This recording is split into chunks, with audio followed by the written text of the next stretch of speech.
तो बाबा कहे वो परम धाम से आते हैं, वह हमारा दादा है रूहानी, और सब जिस्मानी दादे होते हैं। तो दादा कहते क्या होना चाहिए? हा? खुशी का पारा चढ़ जाना चाहिए। तो दादा कहते खुशी में एकदम उछल पड़ना चाहिए, एकदम उछल पड़ना चाहिए। भल राजे रजवाड़े बहुत शाहूकार है, परंतु वह दादा हमको क्या देते हैं? वो निराकार दादा हमको क्या देते हैं? स्वर्ग की बादशाही। यह बातें अभी तुम समझते हो। ये हम बच्चे जानते हैं तो हम समझते हैं। सतयुग में फिर यह बातें भूल जाती हैं। वहां इन लक्ष्मी नारायण आदि को भी पता थोड़ी रहता है कि स्वर्ग के सुख हमको किसने दिए हैं। अगर ये समझे तो फिर यह भी समझे कि इनसे पहले हम कौन थे, लक्ष्मी नारायण बनने से पहले हम कौन थे, ये भी समझ में आना चाहिए। फिर तो बड़ी वंडरफुल बातें हैं, रमणीक भी है, वंडरफुल भी है और पेचदार भी है, महीन ते महीन भी है। बड़ी वंडरफुल बातें हैं। लक्ष्मी नारायण को ये पता ही नहीं रहता है कि राजधानी हमको किसने दी है। सिवाय तुम ब्राह्मणों के और कोई भी नहीं जानते। तुम्हारा देवताओं से भी मर्तबा ऊंचा है। यहां तुमको दादे से प्रॉपर्टी मिलती है। तुम जानते हो बरोबर ये ब्रह्मा बाप है। इनके तन में दादा ग्रैंडफादर आते हैं, नहीं तो पतितों को पावन बनाने कैसे आए। इसलिए हम जानते हैं कि कैसे वो बाबा के तन में आते हैं। सभी आत्माएं ऊपर से नीचे आती है शरीर धारण करने। उनको अपना शरीर है नहीं। ये सभी बातें तुम बच्चों की बुद्धि में है। उनको कहा ही जाता है परम आत्मा। इसका मतलब ये नहीं कि परमात्मा कोई बड़ा है, कोई साइज में बड़ा है, ऐसे नहीं कहेंगे। आत्मा छोटी है, परमात्मा और आत्मा में कोई फर्क नहीं है, साइज में कोई फर्क नहीं है। ऐसे नहीं परमात्मा कोई छोटा बड़ा होगा। बाप कहते हैं मैं कितना साधारण हूं, मेरी महिमा बहुत बड़ी है, क्योंकि सभी को आकर पतित से पावन बनाता हूं। बाबा की महिमा इतनी बड़ी भारी है भक्ति मार्ग में जो की गई है भजनों में। क्यों है? क्योंकि बाबा ने महत्वपूर्ण कार्य कौन सा किया? पतितों को पावन बनाता। तो बाबा कहे मेरी महिमा बहुत बड़ी है, क्योंकि सभी को आकर पतित से पावन बनाता हूं मैं भी आत्मा। बाबा कहे मैं भी आत्मा हूं। मेरे में जो नॉलेज है वह तुमको देता हूं। ऐसे नहीं आत्मा कोई छोटी बड़ी होती है। आत्मा में नॉलेज न होने के कारण वह मैली हो जाती है। पतित भी क्यों बने, मैले भी क्यों बने? नॉलेज न होने के कारण मुरझा जाती है, दीवा बुझ जाता है। मैले हो गए, मुरझा गए और दीवा बुझ गया। फिर उसमें ज्ञान घृत पड़ने से दीवा जगता है। बाकी आत्मा क्या है? ऐसे नहीं कोई आग है, नहीं। आत्मा ऐसी शीतल है। बाबा कहे कोई आग नहीं है। दिया बुझ गया का मतलब ये नहीं कि भाई जगता है तो आग है। आत्मा ऐसी शीतल है जैसे परमात्मा शीतल है। वह है ही सभी को शीतल करने वाले। गाया भी जाता है शीतल जिसके संग में। गायन है शीतल जिसके संग में। इनके अंग शीतल हो जाते हैं उनकी प्रवेशता से। किसके? ब्रह्मा बाबा के अंग भी शीतल हो जाते हैं दादे की प्रवेशता से। इनके अंग शीतल हो जाते हैं उनकी प्रवेशता से। जिसमें प्रवेश करते हैं उनको भी कितना शीतल बनाते हैं। तुम जानते हो बाबा कितना शीतल है। शीतल और गर्म, तितल ततल है ना। शीतल और ततल। ततल माना गर्म। वह काम चिता पर जल मरे हैं, बात मत पूछो। कोई कोई तो ऐसे पाप आत्मा है जो कितना ज्ञान छींटा डालते हैं तो भी शीतल होते ही नहीं है। कितनी मेहनत करनी पड़ती है एक एक के ऊपर। बाबा कहे कितनी मेहनत लगती है एक एक आत्मा को ज्ञान देकर, परिचय देकर बाबा के इस ज्ञान मार्ग में चलाने के लिए। बाबा पूछते हैं तुम शीतल बने हो? तुम शीतल बने हो? सन्यासी उदासी थोड़ी कभी ऐसे पूछते हैं। माया ही सबको पतित बना देती है। काम चिता पर जलते रहते हैं। तो तुम बच्चे जानते हो कि प्रजापिता ब्रह्मा के हम बच्चे हैं। शिव बाबा है दादा तो वर्षा मिलना चाहिए ना। एक बाबा एक दादा, एक बाबा एक दादा, उनसे प्रॉपर्टी अनेक बच्चों को मिलती है। और कोई भी मनुष्य को प्रजापिता नहीं कहेंगे। शिव बाबा आत्माओं का पिता तो है ही। अभी तुम बच्चे जबकि सन्मुख बैठे हो तो जानते हो हम शिव बाबा के साथ बैठे हैं। सन्मुख बैठे हैं तो साथ बैठे हैं। वह हमारा दादा है जो स्वर्ग का रचयिता है। उनसे हम राजयोग सीख रहे हैं। दादे से हमको स्वर्ग की मिल्कायत मिलती है जो फिर हम 21 जन्म कभी कंगाल नहीं बनेंगे। तुम बहुत शाहूकार बनते हो। इस यात्रा से कितनी प्राप्ति है।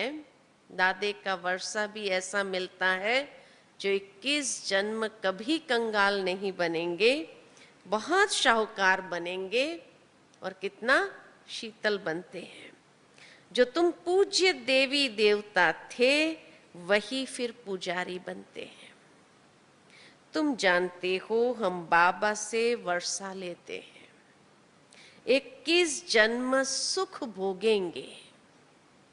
इतने शाहूकार जो 21 जन्म सुख भोगेंगे। कितने बार वर्षा लिया है और गंवाया है। परसों वर्षा लिया था, परसों वर्षा लिया था, कल गंवाया, हाँ? और फिर आज लेते हैं और कल फिर गंवा देंगे। कल, आज और कल की बात है। परसों लिया था, कल गंवाया, आज फिर ले रहे हैं और कल फिर गंवा देंगे। यह बातें तुम अभी जानते हो। इस समय नॉलेजफुल ज्ञान सागर बाप से तुम भी मास्टर ज्ञान सागर बनते हो। नॉलेज मिलती है। बाकी ऐसे नहीं कोई तेजोमय बिजली बन जाते हो। फिर बाबा उस बात पर रखे, कोई आग नहीं है, कोई तेजोमय बिजली बन जाते, ऐसा भी नहीं, पावन बनते हैं, लेकिन बहुत शीतल स्वरूप बन जाते हैं। बाकी ऐसे नहीं कोई तेजोमय बिजली बन जाते हो। यह है सारी बड़ाई, ये सारी बड़ाई कर दी गीता में भी कि हजारों सूर्य से तेजोमय है। जैसे कृष्ण की बड़ाई की जाती है, वह जन्मता है तो सारे घर में रोशनी रोशनी हो जाती है। बाबा देखो भाव समझाते हैं, कृष्ण जन्मता है तो क्या कहते हैं, सारे घर में रोशनी रोशनी हो जाती। अब उस समय तो था ही स्वर्ग, था ही दिन, रोशनी तो थी ना, तो फिर रोशनी रोशनी ये बड़ाई कर दी है उसके जन्म की। बाकी ऐसे थोड़ी कोई लाइट निकलेगी, यह भी सिर्फ महिमा की जाती है, एक प्रकार से उसकी बड़ाई की, पावनता की महिमा की जाती है। वैसे ही परम पिता परमात्मा भी परम आत्मा है। तो ऐसे नहीं कि कोई तेजोमय बिजली के समान है। बाकी महिमा सारी कर्तव्य पर निकली है। बाबा की महिमा सारी कर्तव्य के आधार पर निकली है। महिमा तो बहुतों की निकली हुई है। मनुष्य कहते हैं फलाना मरा स्वर्ग पधारा, तो स्वर्ग क्या ऊपर में है?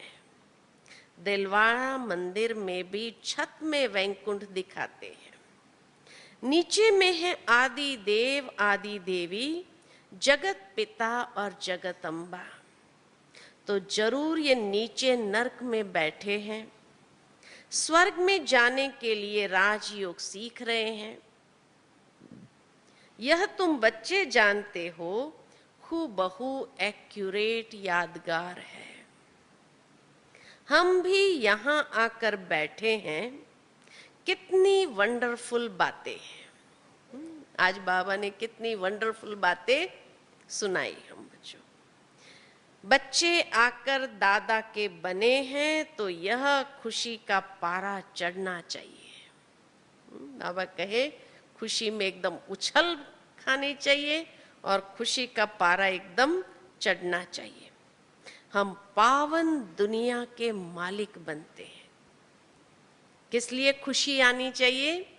हम पावन दुनिया के मालिक बनते हैं। मेहनत बिगर थोड़ी विश्व का मालिक कोई बनेगा। फिर बाबा कहते हैं मेहनत तो करनी पड़ेगी। ये नहीं कि दादा के बन गए माना पावन दुनिया के मालिक बन गए, नहीं, मेहनत तो करनी पड़ती है। मेहनत बिगर थोड़ी विश्व का मालिक कोई बनेगा। और वो मेहनत है, कौन सी मेहनत है? मेहनत कौन सी है?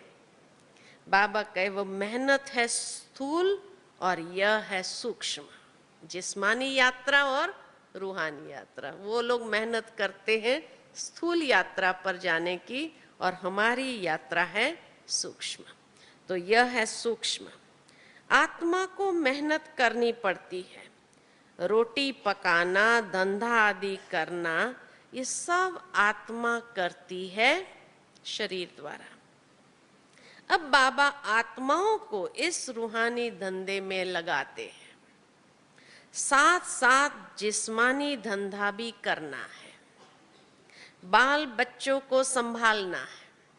ऐसे नहीं बाबा हम आपके हैं, ये बच्चे आदि आपको संभालना होगा, ऐसे नहीं। सबको बाबा संभाले तो इतना बड़ा मकान भी न मिल सके। दिल्ली के किले जितने सैकड़ों किले हो, अगर सबको आकर यहाँ बैठना हो बाल बच्चों सहित, तो बाबा कहे दिल्ली के किले जितने सैकड़ों किले हो तो भी इतने बच्चों को कहाँ रखेंगे? इतना तो हो नहीं सकेगा, हो नहीं सकता। फिर तो इस मकान की कोई ताकत नहीं। कायदा ही है कि गृहस्थ व्यवहार में रहते हुए अपना पुरुषार्थ करो, ये कायदा है। इतने सब बच्चे यहाँ आ जाए तो चल कैसे सके, चल भी नहीं सकते। तो बाप कहते हैं मुझे याद करो। दादे से अखूट खजाना मिलता है, कितनी खुशी की बात है। टाइम कोई जास्ती नहीं है। बाबा समय का भी इशारा देते, टाइम कोई जास्ती नहीं है। गाया जाता है राम गयो रावण गयो, गयो बहु परिवार। आगे साक्षात्कार होता रहेगा कि इसके बाद क्या होना संभव है। साक्षात्कार होगा आगे चल करके कि इसके बाद क्या होना संभव है। अपने घर के नजदीक पहुंचते हैं तो वह झाड़ आदि देखने में आते हैं।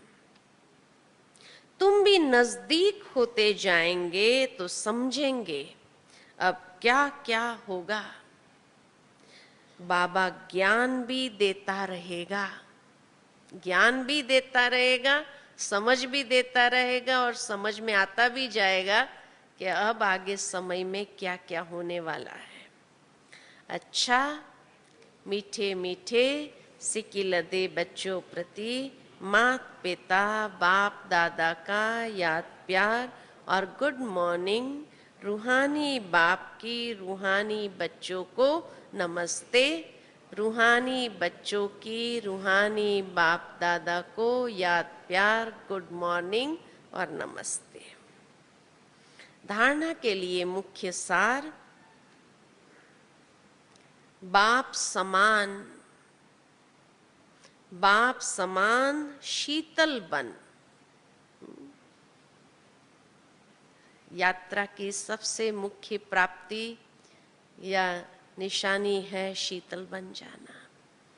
तो बाप समान शीतल बन, ज्ञान छींटा डाल, मनुष्य आत्मा को भी शीतल बनाने की सेवा करनी है।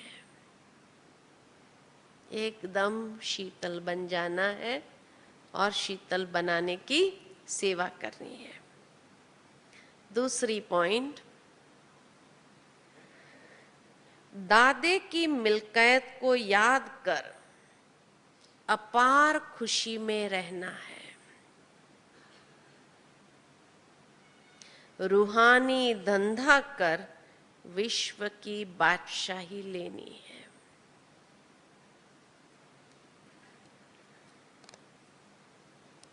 आज का वरदान है, अपने हर कर्म और बोल द्वारा, अपने हर कर्म और बोल द्वारा चलते फिरते हर आत्मा को शिक्षा देने वाले मास्टर शिक्षक भव। अपने हर कर्म और बोल द्वारा चलते फिरते हर आत्मा को शिक्षा देने वाले मास्टर शिक्षक भव, यानी अपने कर्म से और जीवन से शिक्षा देने वाले ऐसे मास्टर शिक्षक भव। जैसे आजकल चलती फिरती लाइब्रेरी होती है,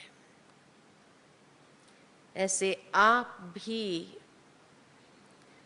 चलते फिरते मास्टर शिक्षक हो।